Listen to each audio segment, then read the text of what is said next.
starting in 5 seconds. Madam Deputy Chairman, the main question for consideration of this House is whether the increase in the passenger fares and in the frets that has been proposed by the Railway Minister should have the support of this House or not. I have been listening with some interest to the speeches so far made, and they are all unanimous and on one point, namely that there should be no increase, particularly so far as the second class passengers are concerned. What we have decided at present is that those friends who have emphasized their opposition to this levy have also said that in view of our developing economy, in view of our developing industrialization, in view of the fact that there is a greater demand for passenger traffic as well as goods traffic, we have to develop our railway system. We have to see that we increase our lines. We have also to see that we double our lines. We have also to see that the production of the locomotives, wagons, and coaches is increased with greater rapidity. Otherwise, we will not be able to meet the demand of the developing economy.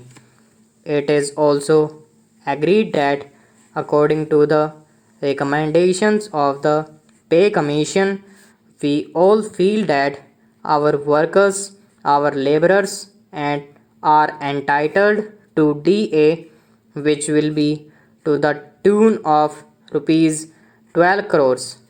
There are no two opinions about it. It is also demanded that so far as amenities to the workers are concerned regarding their privileges and concessions or the repairs to the stock are concerned, there is very urgent need that we should see that our workers do not strain themselves. An engine driver should not be asked to do work for more than 12 hours. Similarly, others in the railways should also have further concessions so far as leisure, rest, and leave are concerned.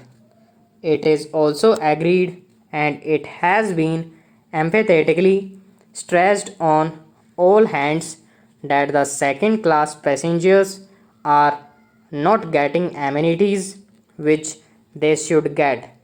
The greater portion of the income comes from the second class passengers, and the position is that they are not getting their dues by way of rest and comfort which are necessary for them. I appreciate that efforts is being made that so far as sleeping accommodation and provision of fans to the second class passengers are concerned, something is being done. But this does not touch even the fringe of the problem, and when we see the second class passengers huddled together like cattle, not even having sufficient air to breathe in, we feel that there is something seriously wrong with our railway administration.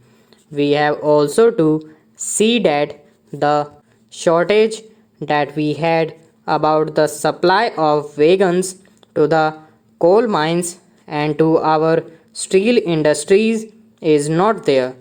Madam, it is a strange chain of events that the minister who was in charge of steel and who gave statements in a way implying that the railways are not doing their part well, is now saddled with that responsibility, and I am sure he must feel double responsibility because he knows how far the industry has suffered or was likely to suffer.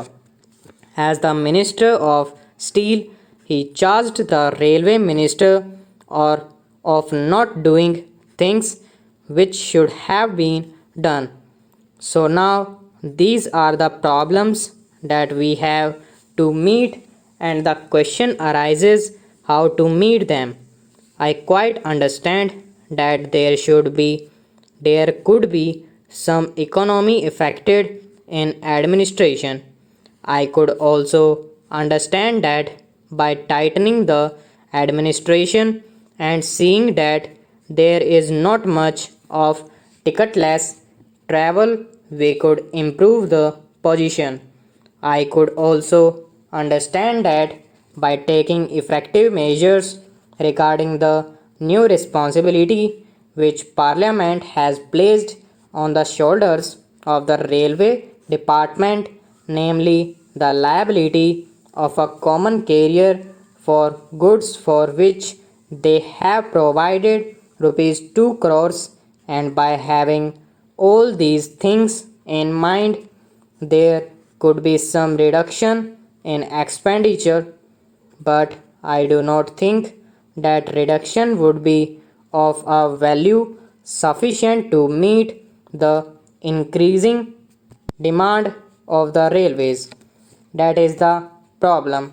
It is true that it will be hard to increase any fare. It would be hard to increase any freight. We do realize and we do appreciate it, and as representatives of the people, we do feel every day that our people are being taxed more and more. As regards freight, madam, my own views is that so far as food articles are concerned, this proposal should be modified just as there has been a modification in the case of giving encouragement for exports and in certain other respects. Similarly, I feel that so far as food articles are concerned, the proposal should be modified, and on the other things, these freights may continue as proposed. In this way, the danger that has been pointed out by honorable members, and to a certain extent correctly, that if the prices of food articles go up, that would be create difficulty would be avoided. Stop.